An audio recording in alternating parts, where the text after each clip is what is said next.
नमस्कार शिक्षक शिक्षयित्री मान निमंते पुणी एक नुआ अपडेट सहित मु अभय आपण मानक स्वागत करुछि आपण मानकर प्रिय यूट्यूब चैनल अभय एडवर्ल्ड। बंधुगण जेमति कि आपण माने समस्त जानती समग्र राज्य रे शिक्षक शिक्षयित्री मानकर बदली प्रक्रिया ऑनलाइन माध्यम रे करा जाउछि। निकट अतीत रे राज्य स्तरीय mutual transfer terminal illness ground रे ट्रांसफर ये समस्त प्रक्रिया समाप्त हो सारिबा परे राज्यर हजार हजार संख्यक शिक्षक शिक्षयित्री चातक भली चाहि रही जो शिक्षक शिक्षयित्री माने स्पाउज ग्राउंड रे बदली निमंते आवेदन करिसंती सेमानंकर केसेस केते बाट पर्यंत गले। जेपरिक पूर्वर आम आपण सूचना देइथिलु जे राज्य स्तरीय एसएलटीसी स्टेट लेवल ट्रांसफर कमिटी बसी सारिथिला। स्पाउज ग्राउंड रे बदली निमंते आवेदन करिथिबा शिक्षक शिक्षयित्री मानक मध्यरु योग्य विवेचित शिक्षक शिक्षयित्री मानकर नाम एसएलटीसी रे अप्रूवाल सरी जाइथिला। एबे directorate of secondary education Odisha Bhubaneswar तरफरु 17 सेप्टेम्बर 2024 रे ए संबंधी लेटर प्रकाशित होईछि जेउथिरे सब्जेक्ट रहिछि online school choice filling for school allocation of the senior ACS and assistant teachers of the secondary schools considered for inter district transfer on spouse ground. এই লেটরটি সেকেন্ডারি বর্গর শিক্ষক শিক্ষয়িত্রী মানক নিমন্তে প্রকাশিত হয়েছি।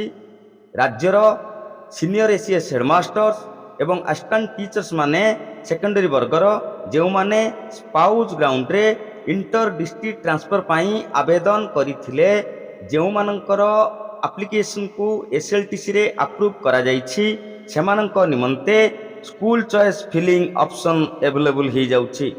ए लेटर रे जो टाइम लाइन रही आपण माने स्क्रीन ले देखि परुथिबे ए लेटर रे कहा जाइछि senior ACS headmasters assistant teachers of the secondary schools will choice their school whose cases have been accepted in the transfer portal in the spouse ground for inter district. एटा केवल गोटे जिल्लारू अन्य एक जिल्ला को बदली निमंते स्पाउस ग्राउंड रे जो शिक्षक शिक्षयित्री माने आवेदन करथिले जो मानकर केसेस एक्सेप्टेड हेछि सेही मानक पई स्कूल चॉइस दवा पई नोटिफिकेशन करा जाइछि।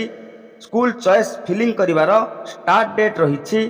स्कूल चॉइस फिलिंग आरंभ हबो 18 सेप्टेम्बर 2024 12 पीएम रे एवं समाप्त हेबो 20 सेप्टेम्बर 2024 रे राति 11:59 रे। आउ थरे मु कहि रखे 18 तारिख रु 20 तारिख पर्यंत स्कूल चॉइस फिलिंग पाई ऑप्शन अवेलेबल रहिबो।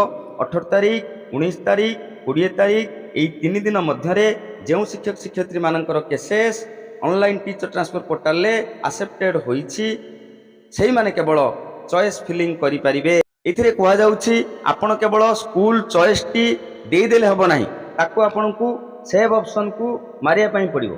जो शिक्षक शिक्षयित्री माने एही स्टिपुलेटेड टाइम 3 दिन समय अवधि मध्य चॉइस फिलिंग करिवे नाही सेमानंकू रैंडमली जे कोनोसी विद्यालय फांका थिबो सेही विद्यालय को ट्रांसफर करि दिया जिवो। परवर्ती समय रे एलिमेंटरी वर्गर शिक्षक शिक्षयित्री मानक निमंते जेते बेले भी school choice filling option available हबो से संबंध रे मु निश्चित भाव रे आपण मानकू ई चैनल माध्यम रे अवगत करिवि। आशा करूछि वीडियोटी निश्चित भाव रे आपण मानक पई हेल्पफुल हेइथिबो। हृदय गोटे लाइक करिवे ए वीडियो को बहु मात्रा रे अन्य शिक्षक शिक्षयित्री बंधु मानकू निश्चित शेयर करिवे जद्वारा सेमाने मध्य 18 सेप्टेम्बर 2024 रु 20 सेप्टेम्बर 2024 मध्य रे ऑनलाइन टीचर ट्रांसफर पोर्टल ले स्कूल चॉइस फिलिंग ऑप्शन जहाँ अवेलेबल होउची तार बेनिफिट नहीं पारिबे एवं स्कूल चॉइस फिलिंग मध्य करि पारिबे। वर्तमान पई एट रहिबा। धन्यवाद। नमस्कार।